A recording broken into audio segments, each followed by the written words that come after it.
Hello, welcome to another lecture. ये है आपका weight and volume relation of soil part 3। ठीक है, और ये इस टॉपिक का लास्ट पार्ट है। इसके बाद ये टॉपिक अपना कंप्लीट हो जाएगा और अगले वीडियो से अपन नया चीज शुरू करेंगे। जो लोग कोर्स परचेस किए हैं उन लोगों के लिए बोल रहे हैं। ठीक है, अरे इंडियन स्टैंडर्ड क्लासिफिकेशन है, कंसिस्टेंसी लिमिट को अपन अगले वीडियो से देखना शुरू करेंगे। ठीक है, चल तो जहां तक हमने पिछले 2 लेक्चर में देखा था, ठीक है, आपको फंडामेंटल सॉइल का रिलेशन कैसा होता है वेट वॉल्यूम का, वो मैंने बहुत सारा चीज आपको बताया था पिछले 2 वीडियो में। ठीक है, चलो तो अब अगला आगे कंटिन्यू करते हैं। हेडिंग डालना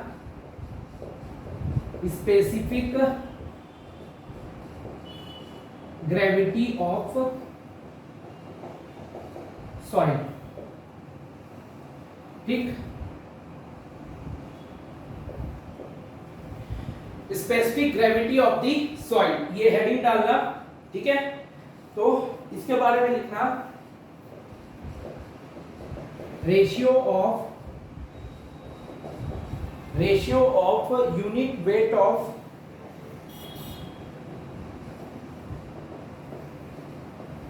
solid to ratio of unit weight of solid to unit weight of water. ठीक, ऐसा लिखना। तो ratio of unit weight of solid to unit weight of water, इसी को क्या बोलते हैं? Specific gravity. ठीक है, अगला पॉइंट लिखना डिनोटेड बाय जी, इसको जी से डिनोट करते हैं। अगला पॉइंट लिखना G is equal to gamma solid upon gamma W. ठीक है, समझ में है? गामा सॉलिड मतलब होता है unit weight of solid, unit weight of solid, और गामा डब्ल्यू क्या होता है? Unit weight of water. ठीक है, इसको याद रखना है ना। और कई बार गामा सॉलिड को गामा एस से भी रिप्रेजेंट करते हैं। ठीक है, gamma S upon gamma W. ठीक, याद रखना। ठीक है, समझ गए? ठीक, कई बार गामा सॉलिड को गामा एस से भी रिप्रेजेंट किया जाता है। ठीक है, तो गामा एस बोलेगा तो गामा सॉलिड समझना किसके केस में? स्पेसिफिक ग्रेविटी के। और गामा सैचुरेटेड जो है उसको गामा सैचुरेटेड या गामा एस से रिप्रेजेंट भी कभी-कभी किया जाता है। वो तब जब सैचुरेटेड यूनिट की बात की जाती है, जो अपन ने पिछले वीडियो में देखा था। जिन्होंने कोर्स परचेस किया था उन्होंने देखा होगा। ठीक है, चलो अब स्पेसिफिक ग्रेविटी जो रहती है वो 2 टाइप की रहती है। एक होती है ट्रू स्पेसिफिक ग्रेविटी और एक होती है अपरेंट स्पेसिफिक ग्रेविटी। ठीक है, समझ में आया? तो जीटी ये होता है ट्रू स्पेसिफिक ग्रेविटी। ठीक है, और इसी को क्या बोलते हैं? Absolute specific gravity. ठीक है, और जीए ये होता है अपरेंट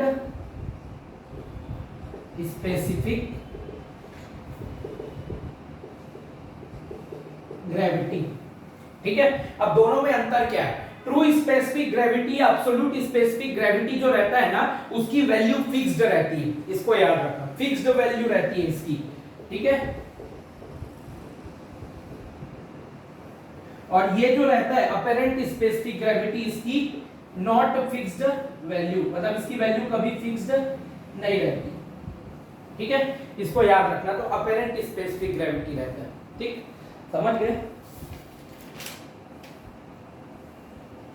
अगला लिखना ट्रू स्पेसिफिक ग्रेविटी हमेशा ग्रेटर रहता है अपरेंट स्पेसिफिक ग्रेविटी के। इसको याद रखना। ठीक है, इसकी वैल्यू फिक्स्ड रहती है। ठीक, बट इसकी वैल्यू चेंज होते रहती है अपेरेंट की, लेकिन चेंज भी होती है ना तो फिक्स्ड वैल्यू से ज्यादा नहीं रहती, मतलब ट्रू स्पेसिफिक ग्रेविटी से वो ज्यादा कभी नहीं होता, उससे कम ही रहता है। तो ट्रू स्पेसिफिक ग्रेविटी हमेशा बड़ा रहता है किसके कंपैरिजन में, अपेरेंट स्पेसिफिक ग्रेविटी के कंपैरिजन में। और एक फार्मूला जिससे न्यूमेरिकल आता है E, ठीक है, E इज इक्वल टू ये होता है GT माइनस GA अपॉन में, ठीक है, GT माइनस GA अपॉन में GA, ठीक, जिसमें E क्या है, वॉइड रेशियो, इसको भी याद रखना, ठीक है। तो ये है आपका specific gravity of the soil. इससे रिलेटेड क्वेश्चन कैसे आता है वो अब देखेंगे, ठीक। तो क्वेश्चन क्या आता है देखते जाना। सबसे पहला जो क्वेश्चन कॉमन बनता है इससे, ठीक है, वो ये बनता है ratio of unit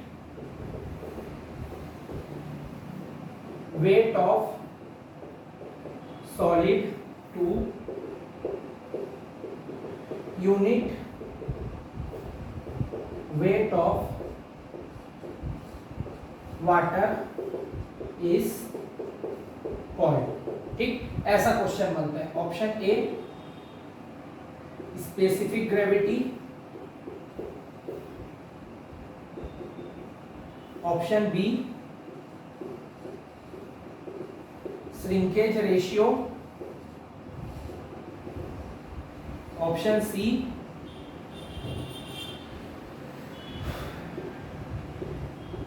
bulk unit weight, option D density index, ठीक है। तो ratio of unit weight of solid to unit weight of water, ये आपका क्या कहलाता है, ऑप्शन ए स्पेसिफिक ग्रेविटी, ठीक है। समझ में है, नोट करते चलना, है ना। तो ऐसा यूजुअली यहाँ से डेफिनेशन पूछता है एग्जाम में, या फिर इसका न्यूमेरिकल पूछता है। और आपको ये याद रखना है gamma S upon gamma W, यहाँ पे गामा एस किसको रिप्रेजेंट कर रहा है, यूनिट वेट ऑफ सॉलिड को। और सैचुरेटेड वाला जो पिछले वीडियो में मैंने बताया था, जिन्होंने कोर्स परचेस किया उन्होंने देखा होगा, उसमें गामा एस जो है वो गामा सैचुरेटेड, कभी-कभी उसको ऐसा रिप्रेजेंट करते हैं। और कई जगहों पे मैंने देखा था कि गामा एस बस लिखा था, लेकिन वहां पे खाली बात किया गया था सैचुरेटेड यूनिट वेट के बारे में, ठीक है। समझ में आया, तो याद रखना इस चीज को, ठीक। चलो, तो ये था आपका, है ना, स्पेसिफिक ग्रेविटी का। तो ऐसा क्वेश्चन आता है। अब मैं इस क्वेश्चन को मिटा रहा हूं, है ना भाई, ठीक है। नोट करते चलना साथ में, नोट करते चलना, इसको नोट कर लेना। इसके नीचे अगला क्वेश्चन मैं लिखवा रहा हूं।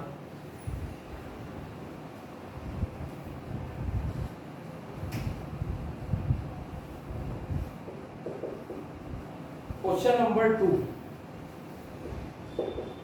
A soil having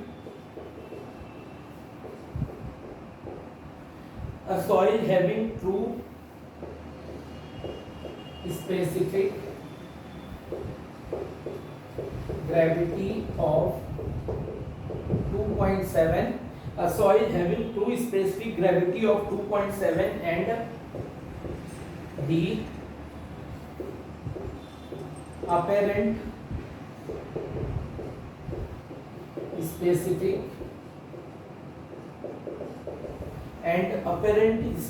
gravity of 1.35, ठीक,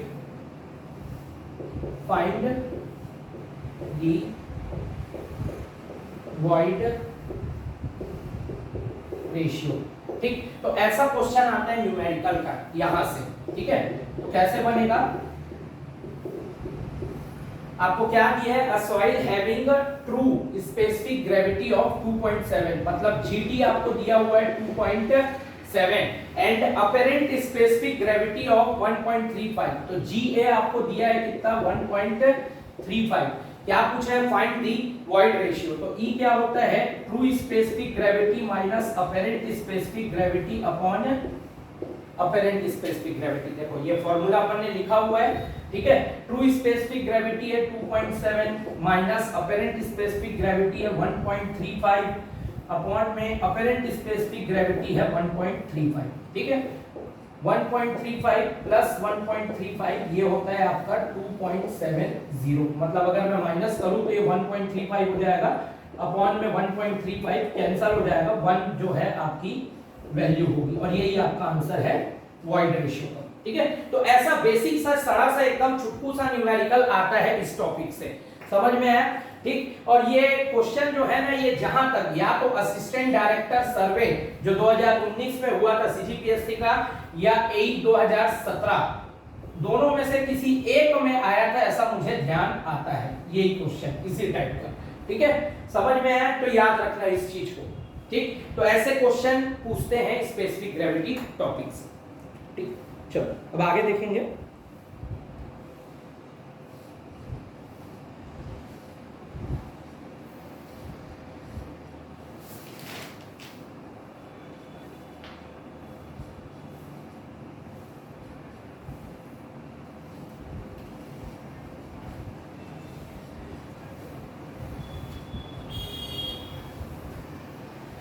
इसको अब मैं मिटा रहा हूं सबको, है ना भाई, नोट करते चल रहा साथ ही साथ में।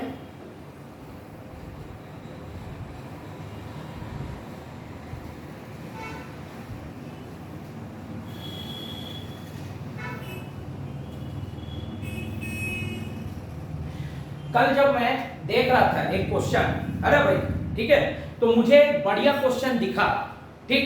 और अपन ने जो पहला वीडियो देखा था इसका, ठीक है, वेट एंड वॉल्यूम रिलेशन का, तो मैंने आपको एक क्वेश्चन करवाया था जो अभी जल संसाधन विभाग के जेई में आया था 2022 वाले में। अब उसी से मिलता जुलता एक क्वेश्चन आया था एसएससी 2011 में, ठीक है। तो नोट करके लिखना जो लोग देख रहे हैं, अरे भाई, ठीक। वो क्वेश्चन मैं यहाँ पे करवा के आपको एक और स्पेसिफिकेशन देखना, मतलब बताना चाहता हूँ। क्वेश्चन क्या था, वैलिड रेंज फॉर एस, ठीक है, comma the degree of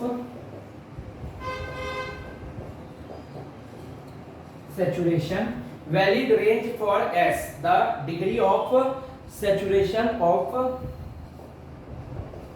soil in percentage is, option A,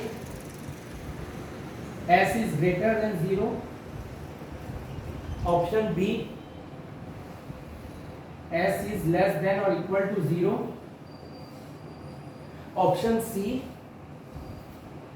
0 S 100, और ऑप्शन डी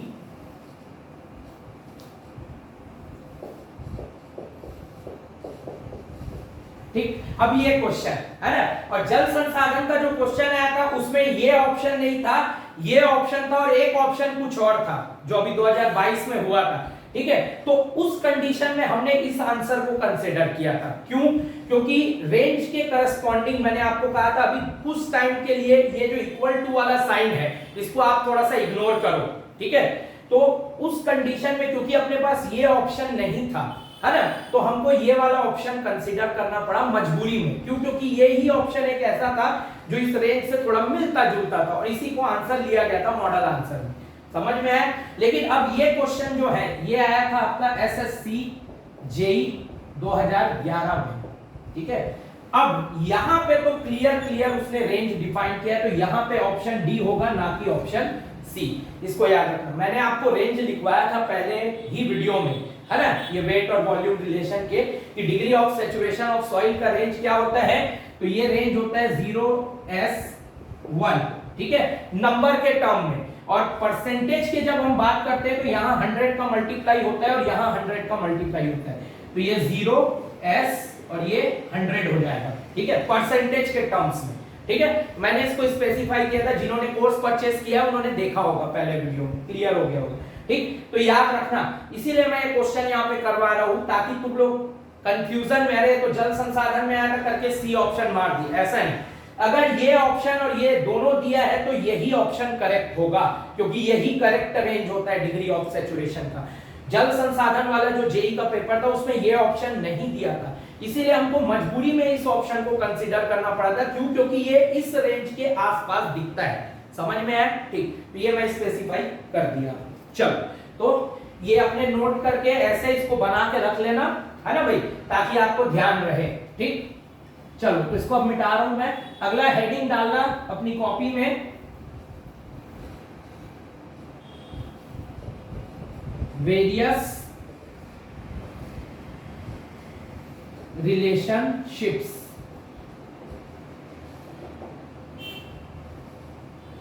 ठीक, अगला हेडिंग डालना वेरियस रिलेशनशिप्स। यहां से एक क्वेश्चन कंफर्म आने की संभावना है आने वाले पेपर में, चाहे पीडब्ल्यूडी जेई हो चाहे सीएसईबी हो। समझ में आया? ठीक है, तो बहुत सारे रिलेशनशिप हम लोग देखेंगे, साथ ही इसके न्यूमेरिकल भी मैं करवाऊंगा। ठीक है, और क्वेश्चन ऑब्जेक्टिव कैसे आते हैं वो भी बताऊंगा। ठीक है, चलो, तो सबसे पहला लिखना relationship ES is equal to W into G. ठीक, E into S is equal to W into G. ठीक, ये आपका पहला रिलेशनशिप है। ठीक, when soil is fully saturated. ठीक, मतलब सॉइल जो है फुल्ली सैचुरेटेड है। मैंने पहले ही वीडियो में बताया था 3 फेज डायग्राम, 2 फेज डायग्राम। तो 2 फेज डायग्राम में हमने क्या देखा था? ड्राई सॉइल देखा था और फुल्ली सैचुरेटेड सॉइल देखा था। ठीक है, तो वही बात कर रहे हैं। तो जब ये फुल्ली सैचुरेटेड सॉइल, मतलब उसमें क्या है? सॉइल है प्लस वाटर बस है, एयर नहीं है ना भाई? ठीक है, तो जब सॉइल फुल्ली सैचुरेटेड है तो उस कंडीशन में ना S की वैल्यू क्या हो जाती है? 1 हो जाती है। ठीक है, तो E इज इक्वल टू ये क्या हो जाता है? W सैचुरेटेड इंटू G, याद रखना। और W जो रहता है ना वो W सैचुरेटेड बन जाता है, मतलब पानी जो है पूरा सैचुरेटेड है। ठीक है, अब लिखते चलो। E क्या है आपका? Void ratio. ठीक, S क्या है? Degree of saturation. ठीक, G क्या है? Specific gravity. ठीक, और बचा क्या? W। W क्या होता है? Water content. और W सैचुरेटेड क्या होता है? Saturated water content. ठीक है, इसको याद रखना। तो ये आपका पहला रिलेशनशिप है। अब जैसे ही आपने रिलेशनशिप नोट किया, ठीक है, समझ में आया? आपको ये फॉर्मूला याद करना है, इसको डेराइव करने की कोई जरूरत नहीं, सिर्फ रट्टा मारना है फॉर्मूले को, और ये फॉर्मूले को याद करना है, इसी से क्वेश्चन एग्जाम में बनते हैं। ठीक है, चलो, तो जैसे ही आपने ये सब लिखा, अब मैं इसके ऑब्जेक्टिव करा रहा हूं, कैसा क्वेश्चन आता है पेपर में। ठीक है, सबसे पहला बेसिक क्वेश्चन। ठीक है, जो जैसे ही आपने ये पहला रिलेशन लिखा, आप सीधा आ जाओ क्वेश्चन में। ये रिलेशन लिखने के नीचे ही क्वेश्चन आपको लिखना है, ताकि आपको पल्ले पड़े कैसा क्वेश्चन आता है। तो ऐसा आता है, which is correct relation when soil is fully saturated. ठीक, option A ES is equal to WG। ठीक, option B EWSG। Option C E is equal to W saturated into G। Option D E is equal to S into G। ठीक, तो पहला question तो इस type का आता है। क्या बोला है? What is correct relation when soil is fully saturated. ठीक है, तो जब सॉइल फुल्ली सैचुरेटेड रहता है तो E इज इक्वल टू क्या हो जाता है? W saturated into G। Option C जो है वो आपका करेक्ट होगा। ठीक है, समझ में आया? ठीक, दूसरा question, which is correct relationship between void ratio water content and specific gravity.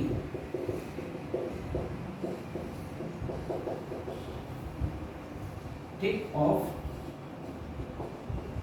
Sorry option A ES is equal to WG, option B EW is equal to SG, option C E is equal to W saturated into G, और option D है EG is equal to WS।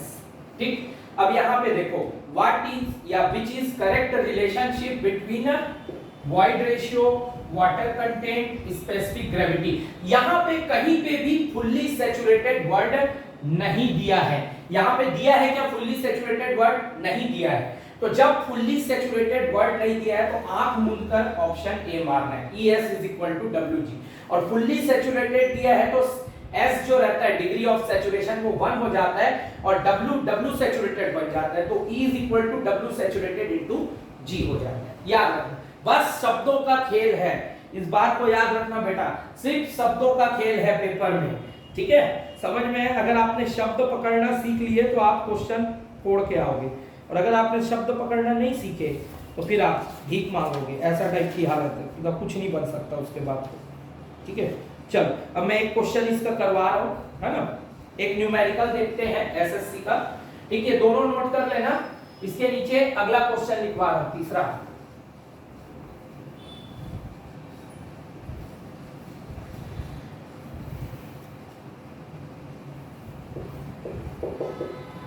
If the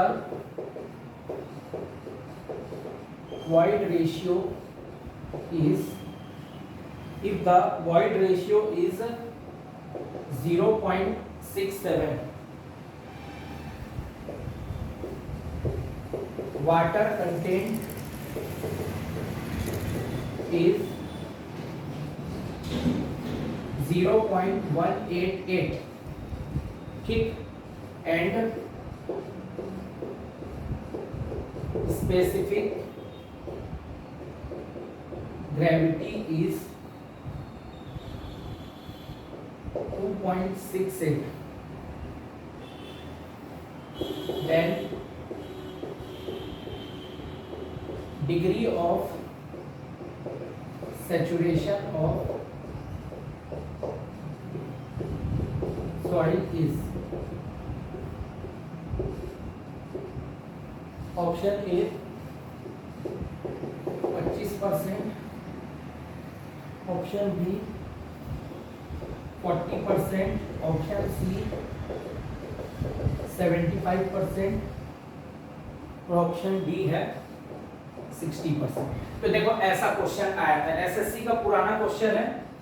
ठीक, क्या दिया हुआ है आपको? If the void ratio, ई की value दी है 0.67, ठीक है, वाटर कंटेंट W दिया है 0.188, ठीक है, एंड स्पेसिफिक ग्रेविटी G दिया हुआ है 2.68, देन डिग्री ऑफ सैचुरेशन आपको पूछा है, S की वैल्यू पूछा है।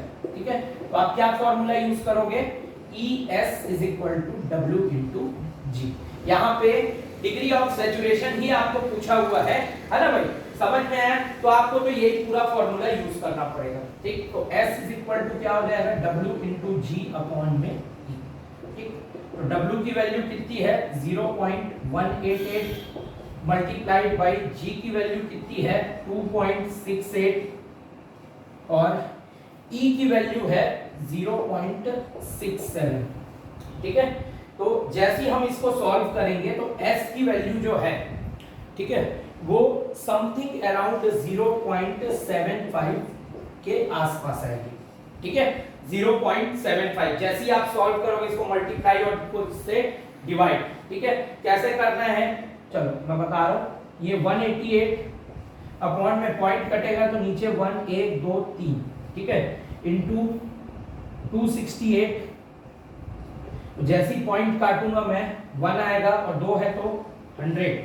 ठीक, और 0.67 में जैसे ही मैं पॉइंट काटा तो नीचे 100 आएगा, मतलब 1 आएगा और 2 0 100, तो वो नीचे से 100 कूद के ऊपर चला जाएगा, ठीक। और जैसे ही आप इसको सॉल्व करोगे 0.75 आपको वैल्यू देगी। बट यहाँ पे परसेंटेज में दिया है, तो मैंने आप लोगों को सिखाया था कि जब भी डिवाइड करते हैं, है ना, समझ में आया, 100 से डिवाइड कर रहे हैं मतलब हम नंबर के फॉर्म में ले रहे हैं, और 100 से जब मल्टीप्लाई कर रहे हैं तो हम परसेंट में कन्वर्ट कर रहे हैं। मैंने पिछले वीडियो में बताया था आप लोगों को, जो पहला वीडियो था इसका, जो कल अपलोड किया गया था ऐप पर, है ना, ठीक है, मैंने उसमें समझाया था। तो आप यहाँ पे क्या किए, 0.75 मल्टीप्लाइड बाई 100%, ठीक है, तो ये आएगा 75% के अप्रॉक्स। तो आंसर सी, ऑप्शन सी। बस, तो इस चीज से, इस रिलेशन से ऐसे ही क्वेश्चन आपको एग्जाम में देखने को मिलते हैं। समझ में आया, ठीक है। चलो अब अपन आगे देखेंगे अगला रिलेशनशिप। पहला रिलेशनशिप ये था, अब दूसरा रिलेशनशिप देखेंगे।